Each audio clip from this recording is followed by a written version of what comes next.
নমস্কার, সবাই কেমন আছো? আশা রাখি ভালো আছো, সুস্থ আছো। আমি তো আমার অবস্থা তোমরা তো সবাই জানো।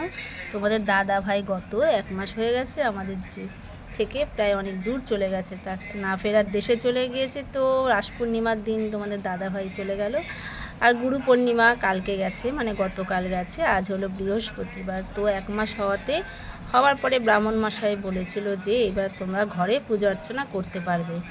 তো আজ বৃহস্পতিবার, আর পুজো না করলে না ঘরে একদম ভালো লাগছিল না। সবসময় ভাবতাম কবে 1 মাসটা যাবে, আমি একটু পুজোর কাছে বসে ঠাকুরের সামনে বসে একটু ঠাকুরকে কিছু বলবো, কিন্তু সেই দিনটা মনে হচ্ছে 1 মাস আর যাচ্ছে না। দেখো, যে চলে যেতে চায় তাকে তো আর আঁকড়ে ধরে রাখা যায় না, তাকে যেতে দিতেই হবে। আর আমাদেরও নিজেদের সুস্থ থাকতে হবে, যেহেতু আমার ছেলে মেয়ে, আমার সংসার আছে। আমি যদি সারাক্ষণ এইসব নিয়ে চিন্তা ভাবনা করি, আমার ছেলেটাও খুব ভেঙে পড়বে, ওকে কাজ করতে হয়, এখন ওই একমাত্র কাজের। তো আজকে বৃহস্পতিবার, আজকে রান্নাবান্না করব। দেখো সবজি এগুলো না আমার ঘরে সমস্ত ফ্রিজের মধ্যে ছিল। তো এই ফ্রিজের মন মানসিকতা ভালো ছিল না বলে সবজিগুলো বারও করিনি, সব দেখছি ভেতরে কেমন হয়ে গেছে। তা এগুলো কাটাই বাছাই করে আজকে রান্না করব, আর আজকে পুজো অর্চনার কাজটা করব, কারণ আজকে বৃহস্পতিবারে সেরকম যেমন কাজ তেমনি সংসারে সমস্ত ধোয়া পাগলা আগের দিন গতকাল করে রেখেছি।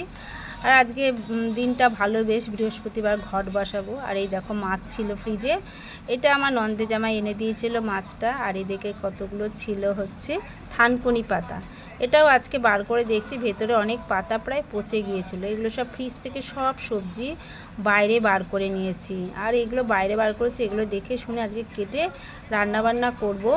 আর আজকে ঠাকুরের সিংহাসনটা ভালো করে পরিষ্কার করেছি দুদিন আগে, তো আজকে সে ঠাকুরের সিংহাসন পাতবো। ঠাকুরের যত কাপড় চোপড় আছে সেগুলোকে ঠিক করব। আর একদম ভালো লাগছে না বন্ধুরা, ঘরে রান্না যাই করছি সেটাই মনে হচ্ছে তোমাদের দাদাভাই ভীষণ ভালোবাসতো সেই রান্নাটা খেতে, কিছুই ভালো লাগছে না। মাছ ভাত তার ছিল অতি প্রিয় খাবার, আর এই সমস্ত রান্না করে খেলে না মনটা লাগছে যে সব সময় বলছি, দেখ এটা না তোর বাবা খেতে খুব ভালোবাসতো, খেতে খুব, সারাক্ষণ এই কথাটাই ভাবছি, মানুষটা যে এত তাড়াতাড়ি চলে যাবে ভাবতেও পারেনি। এইবার এরকম মানে আমাদের জীবনের প্রত্যেকটা মানুষের এটাই ঘটনা হয়ে থাকে। দেখো কত কথা আমাদের মধ্যে, যেটা আমাদের মধ্যে বলাই হয়নি। তো আমি দেখো রান্না বসিয়ে দিচ্ছি, মাছের ঝোল, 4 পিস মাছ, এটা আলু পটলগুলো শুকিয়ে যাচ্ছিলো। দেখো জিনিসপত্রের যা দাম বেশি, এগুলো ফেলে দিলেও হবে না। আর এখন কাজের মধ্যে একমাত্র আমার ছেলে, আমারও শরীরের কন্ডিশন ভালো না। আমিও ভাবছি শরীরটা আস্তে আস্তে ঠিক হলে আমিও কাজে বেরিয়ে পড়বো। কতদিন আর বাড়িতে বসে থাকবো, আর সংসারে কতটুকুই বা কাজ থেকে, মা আর ছেলে দুজন। মেয়ের বিয়ে হয়ে যাবে, মেয়ে শ্বশুর বাড়ি চলে যাবে, ঘরে ঘরে থাকবো ফাঁকা একা। আর ঘর সংসারে কাজ করতে করতে সবসময় তোমাদের দাদাভাইয়ের কথাই মনে পড়বে। তাই কাজের মধ্যে থাকলেই না আমার মনটাও ভালো লাগবে।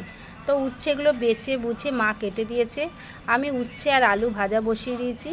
আর এদিকে মাছের ঝোল ফুটছে, দেখো 4 পিস মাছ, আর মধ্যে আলু আর পটল দিয়ে। দেখো যাই রান্না করি না অল্প করি, তাই যেন বেশি হয়ে যায়। প্রত্যেক দিন যত কম চাল রান্না করি তাও সেই ভাত বেশিতে হয়ে যাচ্ছে, কেউ খেতে চায় না, সবার মনটা খারাপ বন্ধুরা। ছেলেটা তো সারাক্ষণ কিছু হতেই বলে, সামনে দিদির বিয়ে, মা বাবাকে ভেবেছিলাম কত সুন্দর করে সাজাবো, বাবা আমি দুজনে সেজে দিদির বিয়েতে অ্যারেঞ্জমেন্ট করবো, আর বাবা নেই। প্রত্যেক দিন একটু করে আমাদের বিয়ে নিয়ে আলোচনা হচ্ছে। এর মধ্যে আমার ঘরে কিছুটা সবজি না প্রায় শেষের দিকে এসে গেছিলো, কিন্তু কাঁচা লঙ্কা একটু টমেটো, তো সবজিওয়ালাকে দেখে আমি ওই কাঁচা লঙ্কা আর টমেটো আর কিছু সবজি ঘরে নিয়ে আসলাম। আমার ছেলেটা না বাইরে বাজারে যেতে পারছে না, কারণ ওরও শরীরটা ভালো না। দেখো একটু কুমড়ো একটু পুঁই শাক নিলাম, আর এই সেই থানকুনি পাতাটা ছিল সেইটাকেও বেটে নিয়েছি।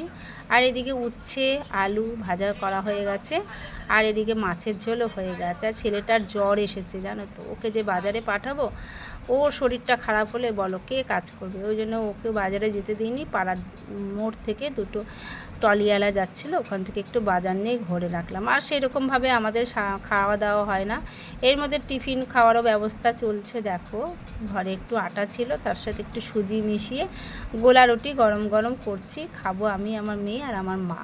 তার মধ্যে মা বললো যে আমার পান্তা ভাত আছে, আমি পান্তা ভাত খাবো।